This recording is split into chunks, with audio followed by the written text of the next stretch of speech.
Hello, bachcho. Let's read the question. The question says, in case of plant breeding, cross hybridization is a time-consuming and tedious process because A, pre-existing genetic variability is corrected from wild varieties, species, and relatives of cultivated crop species. B, it involves the selection of plants among the progeny of the hybrids with desired combination of characters. C, it involves emasculation and bagging techniques to transfer the desired pollen grains to the stigma of desired plant.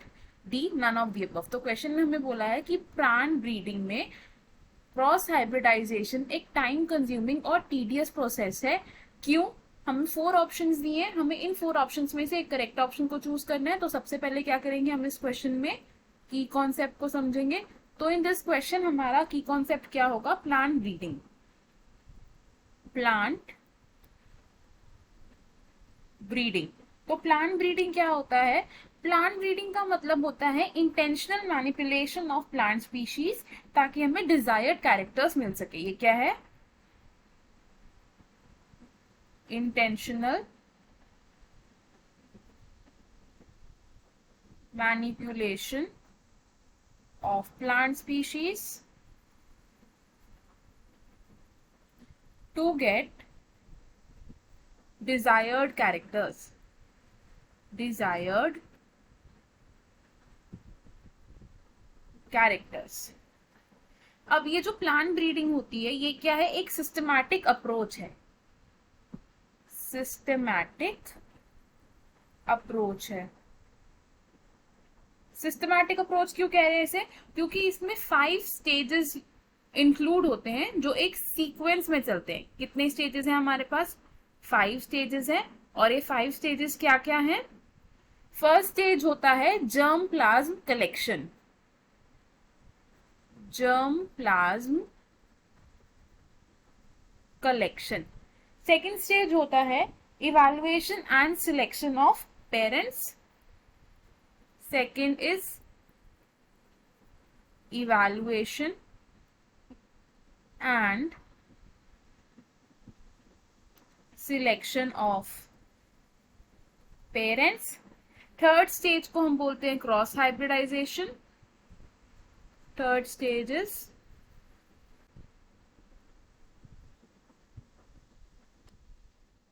Hybridisation.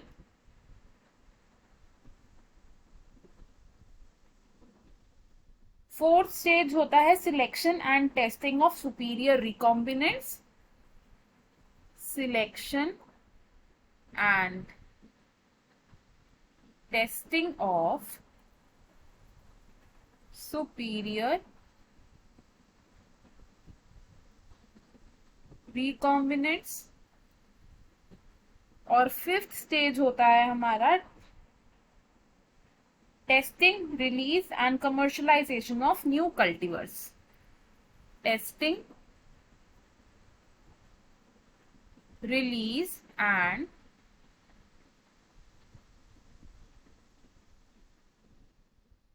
commercialization of new cultivars। अब इस plant breeding की process में जो third step है यानी कि cross hybridization है। Cross hybridization क्या है? एक टाइम कंज्यूमिंग प्रोसेस है। क्रॉस हाइब्रिडाइजेशन ये क्या है?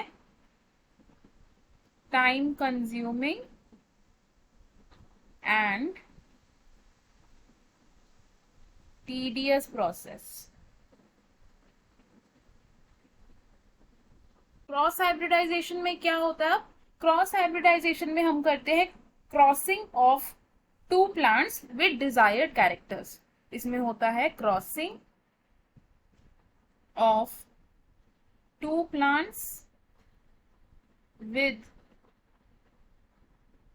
desired characters।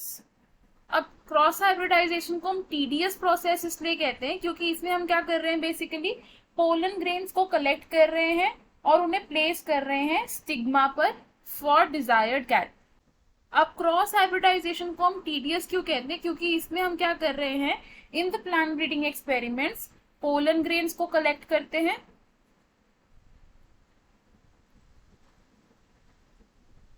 from desired plant, from desired plant,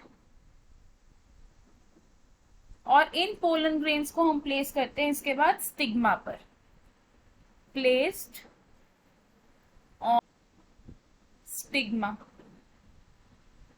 और इसे फुलफिल करने के लिए हम कौन सी टेक्निक्स को यूज करते हैं? Emasculation and bagging techniques, emasculation and bagging techniques. Emasculation technique क्या होता है और बैगिंग टेक्निक क्या होता है?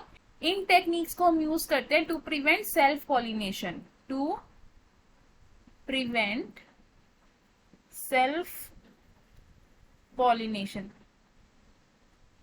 अब इमैस्कुलेशन में हम क्या करते हैं? स्टेमेंस और एंथर्स को एक्सट्रैक्ट करते हैं फ्रॉम बाइसेक्सुअल फ्लावर्स।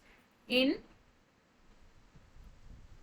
इमैस्कुलेशन क्या होता है? इमैस्कुलेशन में स्टेमेंस या anthers are extracted from bisexual flowers